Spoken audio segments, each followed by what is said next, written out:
Hey friends, it's Rana and welcome back to my channel.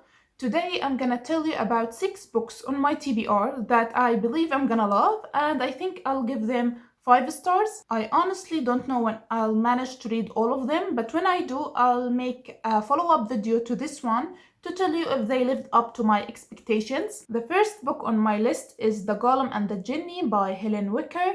I've been interested in this book for far too long, but I don't really know why I never picked it up, even though the synopsis and the cover really intrigues me. Just a heads up, I'll be reading the synopsis of these books on Goodreads because my brain feels like a blob today and I can't form my own words to describe these books, so bear with me. So the synopsis of The Golem and the Jinni on Goodreads says, Chava is a golem, a creature made of clay, brought to life by a disgraced rabbi who dabbles in dark Kabbalistic magic, created to be the wife of a man who dies at sea on the voyage from Poland. Chava is unmoored and adrift as the ship arrives in New York harbor in 1899, while Ahmed is a Jinni, a being of fire born in the ancient Syrian desert, trapped in an old copper flask and released in New York City, though still not entirely free. Ahmed and Chava become unlikely friends and soulmates with a mystical connection. That sounds like a book that I really would enjoy, and I'll be trying to read it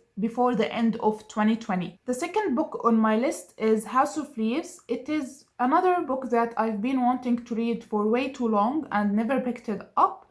It is a horror mystery thriller, and I've heard that it is written in a unique way. And now let me read you the synopsis.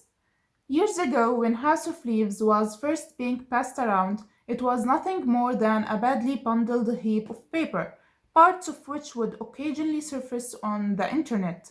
No one could have anticipated the small but devoted following this terrifying story would soon command. Starting with an odd assortment of marginalized youth, musicians, tattoo artists, programmers, strippers, environmentalists, and adrenaline junkies, the book eventually made its way into the hands of older generations, who not only found themselves in these strange arranged pages, but also discovered a way back into the lives of their estranged children. Now, for the first time, this astonishing novel is made available in book form, complete with the original colored words and vertical footnotes.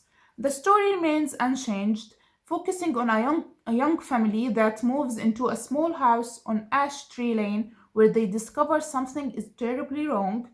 Their house is bigger on the inside than it is on the outside. Of course, neither Will Davidson nor his companion Karen Green was prepared to face the consequences of the impossibility, until the day their 2 little children wandered off and their voices eerily began to return another story of creature darkness, of an ever-growing abyss behind a closed door, and of that unholy growl which soon enough would tear through their walls and consume all their dreams. I've heard many great things about this book, and I can't wait to start reading it when I find a physical copy of it. The next book on my list is One Flew Over the Cuckoo's Nest.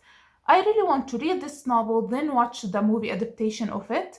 It is very popular and very loved novel and movie. I'm not gonna read the synopsis of this book for you, but it is about a group of people in a mental hospital. I'm really into mental health and mental hospitals. It's not really a common interest among normal people, but I can't say I'm a normal one. The next book that on my list is a book that I actually own, and it is Sleeping Giants. The main reason why I bought this book is when I was in the bookstore, I read the prologue and I really enjoyed it. I like the writing style, and I heard many good things about the audiobook of it. So I am planning to read it and listen to the audiobook at the same time. Okay, so I'll read you the small synopsis at the back of the book. As a young girl, Dr. Rose Franklin made a life-changing discovery. Hidden deep underground, she found an enormous, ornate metal hand.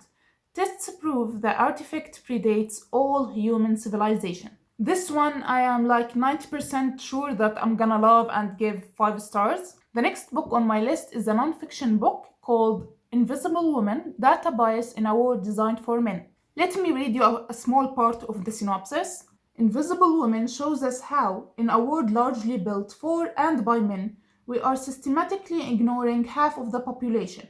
It exposes the gender data gap, a gap in our knowledge that is at the root of perpetual systemic discrimination against women, and that has created a pervasive but invisible bias with a profound effect on women's lives. I'm really interested to learn more about how data bias is affecting my life as a woman and affecting other women's lives. And the last book on my list is a fairly new book which has been blowing up on BookTube and it's been receiving a lot of love, is The House in the Cerulean Sea. I'm not a person who easily gets swayed by the hype, but damn, this book sounds interesting, especially when many people compared it to the Wayward Children series, which I love. The synopsis of this book, it's a little bit long on Goodreads, so go and check it out. It sounds really amazing, and I'm not gonna give it justice when I awkwardly sit here and read it. So that's it for all the books that I believe I'm gonna love and give 5 stars.